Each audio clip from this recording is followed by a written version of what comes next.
Welcome to Women 2.0 in Conversation series. Today we are going to talk to Shellye Archambeau, the CEO of MetricStream. Tell us a little bit about yourself. I'm the CEO of MetricStream. So we provide governance, risk, and compliance software to help companies ensure that they comply with all kinds of rules, regulations, and mandates. So basically think about it as we're the company that they turn to so we can automate their processes. So when auditors, inspectors, et cetera, show up, they can prove that they're actually doing what they're supposed to be doing. Right? How did you reach where you are today? So roll the clock back. It's the early 80s. I am not working yet, so I'm in college, and I'm at Wharton. And I went there because I knew I wanted to go into business. So I wanted to go to the top business school and the whole bit, so that I did.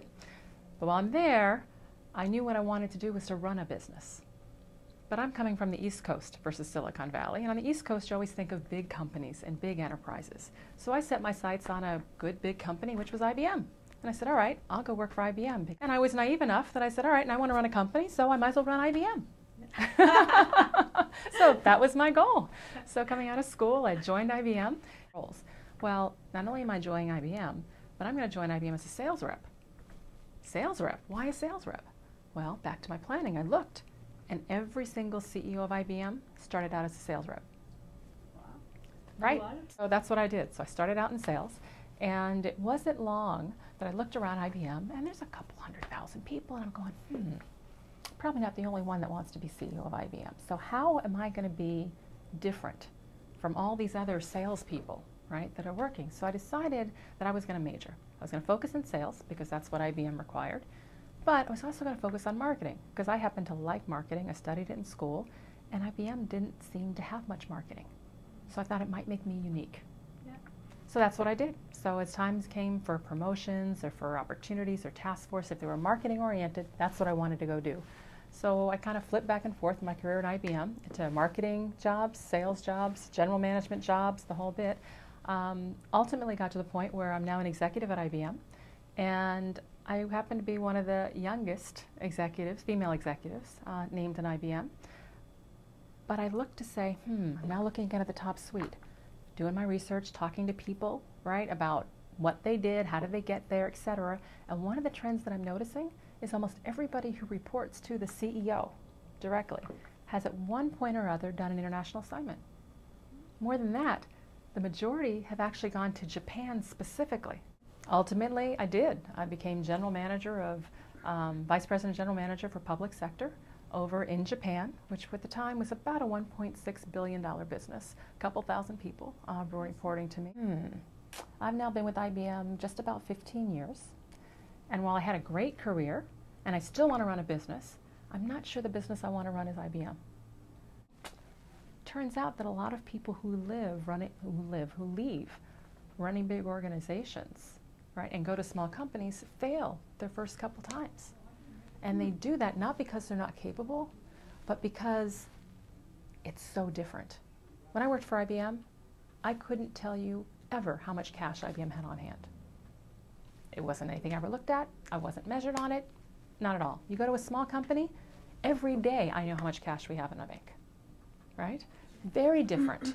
So, and that's just one simple example, but there are a lot of other examples in terms of things being different. So I said, all right, what I want to do now is actually go do 1 or 2 officer level jobs of small companies, and then I'm going to go after my CEO jobs so that I can improve my odds of being successful. And that's what I did. Had a couple jobs. I was president of BlockBuster.com back in the early 90s when all that was really just getting started. A lot of fun, great, but I wanted to get to the Valley. And ended up at the Valley, ran marketing and sales for 2 companies, Loud Cloud Opsware just prior to here and North Point before that, and then went after my CEO job. What are the key lessons you learned along the way? A few things. One is the value of mentors. And the value of having people, let me use this term mentor, it means a lot of different things, but the value of having people that you can go to and share and get, information from is the value of networking. It was interesting, in a large company, I did almost no networking outside of IBM. IBM was a big company. You tended to make a lot of your friends with the company, right? And there wasn't even a big pull to pull you outside of the company. You got involved in perhaps some volunteer and nonprofit activities, which I did. But in terms of thinking about networking in a broader scale, it wasn't until I left IBM that I understood, if you will, the value of networking. And so since that time, I've always tried to do that by making it a point to get involved in either organizations, get involved and meet people in related businesses, industries, etc. But there really is a value to that. And it's a value that you can then bring back, not only to your current job, but to your current company. Who have been your key influences so far? Starts out with my parents, who just absolutely believed and instilled in us that we could do whatever we wanted to do.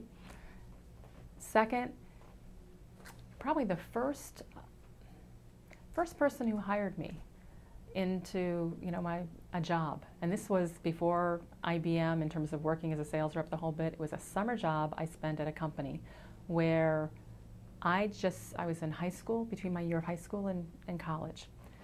So you can't do much of anything. I mean, you don't have many skills, the whole bit. So I took a job where I basically substituted for secretaries that were going on vacation for the summer.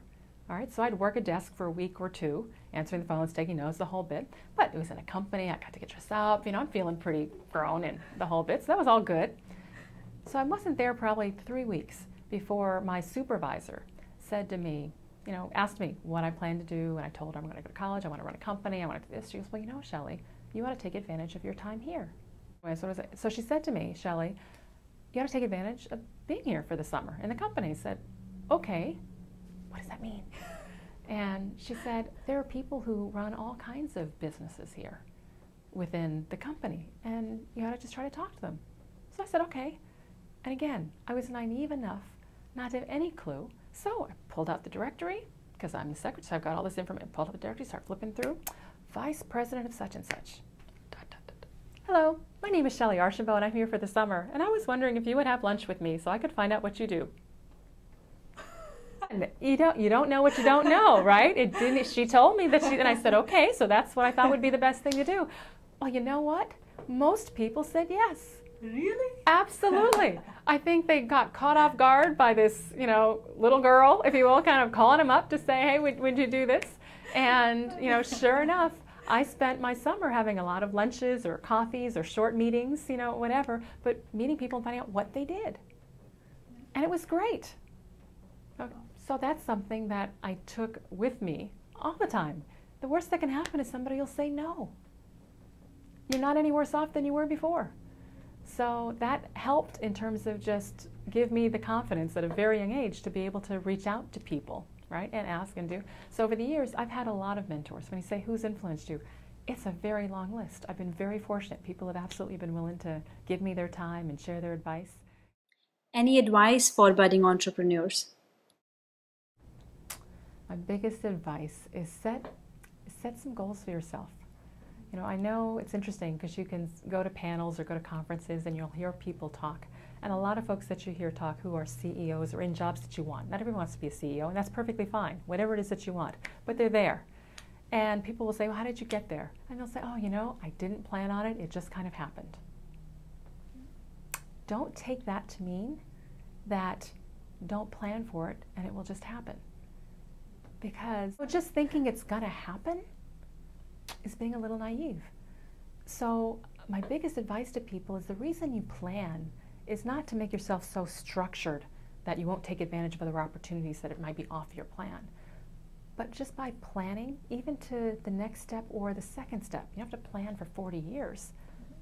It'll just help you improve your odds. Because if you have a plan, then it gives you the ability to make decisions to optimize for yourself.